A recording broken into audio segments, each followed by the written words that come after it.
السلام علیکم ورحمۃ اللہ وبرکاتہ۔ اس ویڈیو کو اینڈ تک ضرور دیکھیے گا۔ بسم اللہ الرحمن الرحیم۔ ناظرین، جب نمرود نے حضرت ابراہیم علیہ السلام کو ملک بابل سے نکال دیا تو حضرت ابراہیم علیہ السلام ملک شام کی طرف روانہ ہوئے۔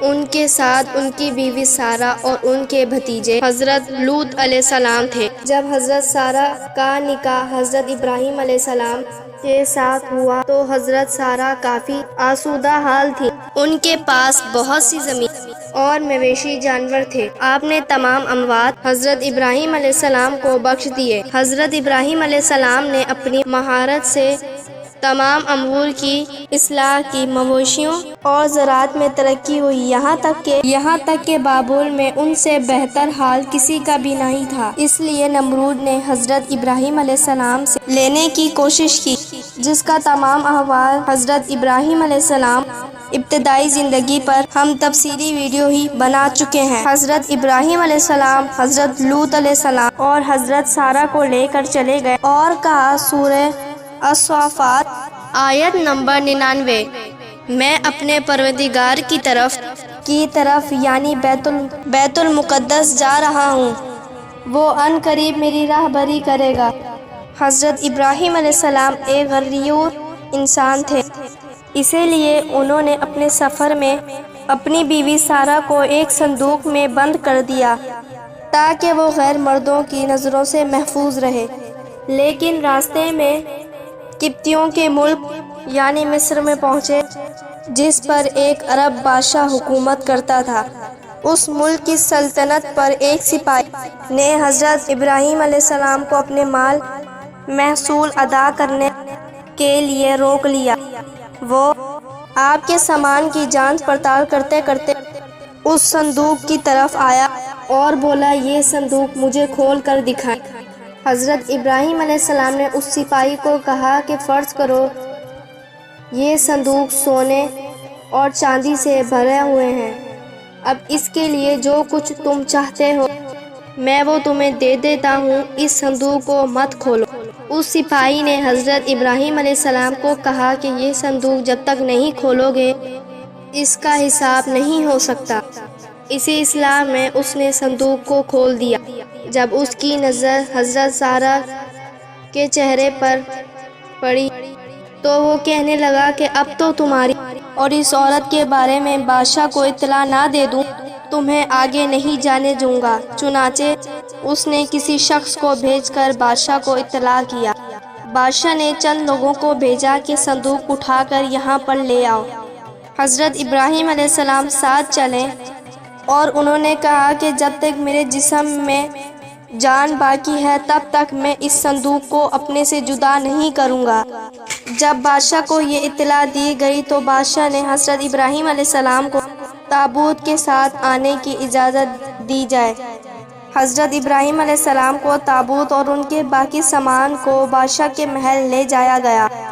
جب آپ ان کے سامنے پہنچے اور ان کی نظر حضرت سارہ پر پڑی تو انہوں نے بے اختیار اپنا ہاتھ حضرت سارہ کی طرف بڑھایا۔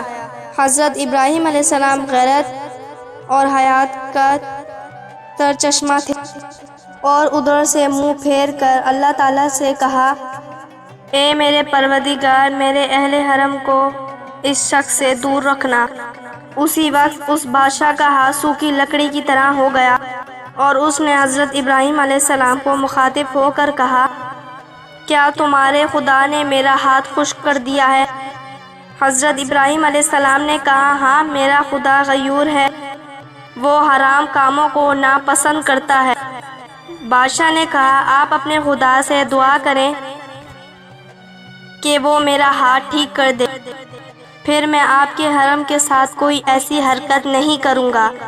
چنانچہ حضرت ابراہیم علیہ السلام نے اللہ تعالیٰ سے دعا کی اور بادشاہ ٹھیک ہو گیا۔ تاہم اسے حضرت سارہ کی طرف جانے دیکھا اور اپنا ہاتھ ان کی طرف بڑھایا۔ اس کا ہاتھ پہلے کی طرح پھر خشک ہو گیا۔ پھر اس نے کہا حضرت ابراہیم علیہ السلام کو کہ اپنے خدا سے دعا کرے کہ میرا ہاتھ دوبارہ ٹھیک ہو جائے۔ تو حضرت ابراہیم علیہ السلام نے کہا کہ میں اب تمہارے ہاتھ کی کوئی دعا نہیں مانگ سکتا ہوں اللہ سے۔ لیکن میری ایک شرط ہوگی کہ اپنا ہاتھ دوبارہ حضرت سارہ کی طرف جانب نہیں بڑھاؤ گے۔ اگر تم ایسا کرو کہ تمہارا ہاتھ حضرت سارہ کی طرف جانا بڑھ گئے تو تم پھر مجھ سے اپنی دعا کے لیے نہیں کہو گے۔ تو بادشاہ نے حضرت ابراہیم علیہ السلام کی یہ شرط مان لی۔